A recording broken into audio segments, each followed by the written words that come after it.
अगर आपसे कहा जाए नहीं 150 साल नहीं, आप 500 साल पुराने कागज़ लाइए, तो आप कहाँ से कागज़ देंगे।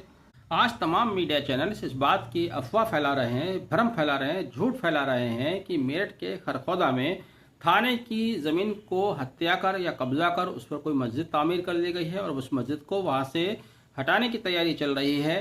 पुलिस प्रशासन ने मस्जिद प्रशासन को 7 दिन का नोटिस दिया है कि अगर आपके पास इस मस्जिद के मालिकाना हक के संबंध में कोई कागज़ हैं तो उन कागज़ को 7 दिनों के अंदर प्रस्तुत कीजिए।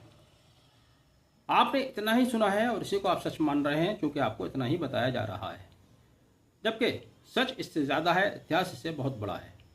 दरअसल जिस मस्जिद के बारे में कहा जा रहा है कि थाने की ज़मीन पर बनाई गई है, ये पूरी तरह से सच नहीं है। सच को सामने लाने के लिए वक्त चाहिए, सबूत चाहिए, लेकिन दौर ऐसा चल पड़ा है अब ना कोई कायदा, ना कोई कानून, ना कोई सबूत। कोई भी एक अदना सा अधिकारी एक नोटिस दे दे और वही तय कर देगा कि ये वैध है या अवैध है। पहली बात, एक थाना अध्यक्ष ने बिना किसी मोहर के, बिना किसी पत्रांक के एक नोटिस जारी कर दिया कि आप अपने कागज प्रस्तुत करें। थाना फौजदारी मामलों के लिए है, दीवानी मामलों के लिए नहीं है। उसके पास कोई अधिकार नहीं है कि वो मस्जिद प्रशासन से उसके मालिकाना कागज मांगे।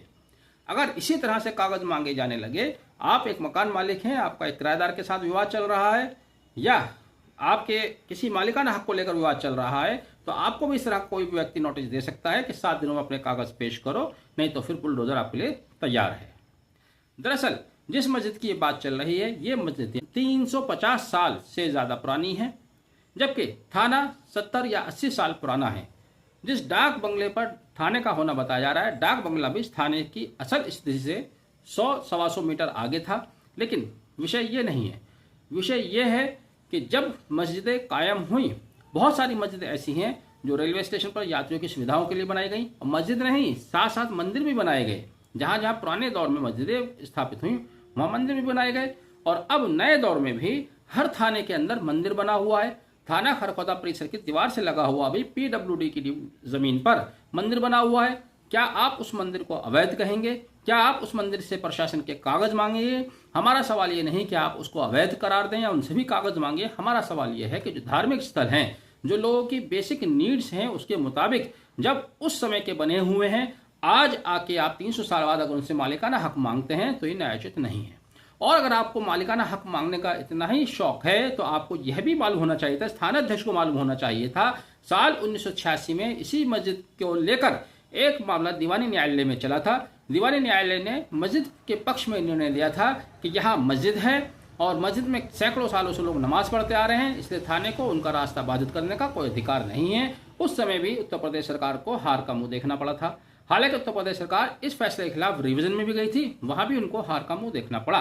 तो अगर थाना अध्यक्ष आज उनसे मालिकाना हक के कागज मांग रहे हैं तो उनको उस मुकदमे की भी जानकारी होनी चाहिए। इसके अलावा ये मस्जिद वक्फ बोर्ड में दर्ज है। साल 1985 में बाकायदा सर्वे किया गया, सरकार ने ही सर्वे कराया था, सर्वे के बाद ही इसको वक्फ के कागजात में, वक्फ के दफ्तर में दर्ज किया गया है। बाकी जो कागज मांगे गए हैं उनके लिए केवल 7 दिन का समय दिया गया है, जो कि सजेशन बहुत कम समय दिया गया है, चूंकि एक तो जून का महीना है। अब मस्जिद इनकी इंतजामिया कमेटी के लोग कहाँ से कागज लाएं अचानक से, चूंकि कागज माल का मामला है। 300-350 साल पुराने कागज इकट्ठा करना आम दिनों में भी मुश्किल काम होता है, समय लगता है, लेकिन अब तो जून की छुट्टियां चल रही हैं तो ये और भी मुश्किल हो रहा है। तो ऐसे में थाना अध्यक्ष को पहली बात नोटिस देने का कोई अधिकार नहीं, और अगर वो चाहते भी हैं तो उनको समय अवधि बढ़ानी चाहिए। और अगर उसके बावजूद भी उनको लगता है कि मस्जिद अवैध है या थाने की जगह पर बनी हुई है तो उनको दीवानी न्यायालय जाना चाहिए, ना कि खुद ही अदालत बनकर बैठ जाएं। और अगर इसी तरह से फैसले होने लगे तब तो फिर अदालतों की क्या जरूरत है। जिसका जहां विवाद वो अपना नोटिस थमाए, लाए, बुलडोजर चला दे। फिर तो दीवानी अदालतें जो बनी हुई हैं, इन अदालतों को बंद कर देना चाहिए। इन अदालतों का कोई मायने नहीं रह जाते। ये मात्र एक खरखौदा की मस्जिद नहीं है, प्रदेश और देश में इस तरह के बहुत सारे मामले सामने आ रहे हैं।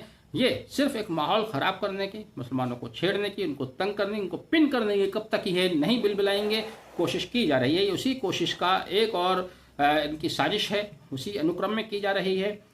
सरकार को, केंद्र सरकार को चाहिए कि इस तरह की हरकतें करने से थाने को या जो भी लोग इसमें मुलव्विस हैं उनको रोकना चाहिए, क्योंकि दूरगामी इनके नतीजे अच्छे नहीं आते हैं।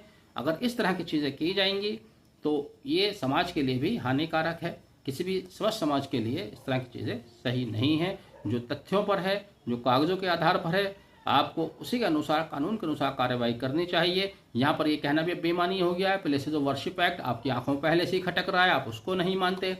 यहाँ पर यह भी कहना बेईमानी हो गया, जब बाबरी मस्जिद का जजमेंट मंदिर के पक्ष में दिया गया भावनाओं के आधार पर, तभी उस निर्णय में लिखा गया था कि इसके बाद किसी धार्मिक स्थल का विवाद नहीं उठाया जाएगा। लेकिन आए दिन, हर दिन कोई ना कोई धार्मिक मस्जिद का विवाद उठा लिया जाता है। सवाल फिर यही आता है कि अगर आप सबके कागज़ मांगते हैं, आप एक किसी मकान में रह रहे हैं, दादा इलाही मकान में, आप उसके कागज़ 100 साल 150 साल पुराने दे सकते हैं। अगर आपसे कहा जाए नहीं 150 साल नहीं, आप 500 साल पुराने कागज़ लाइए, तो आप कहाँ से कागज़ देंगे? तो इस तरह की चीज़ें समाज के लिए बिल्कुल गलत है। मीडिया में इस तरह की बातें फैलाना, समाज के अंदर विमर्शता फैलाना बिल्कुल गलत है। इस तरह की चीज़ों से रोका जाना चाहिए।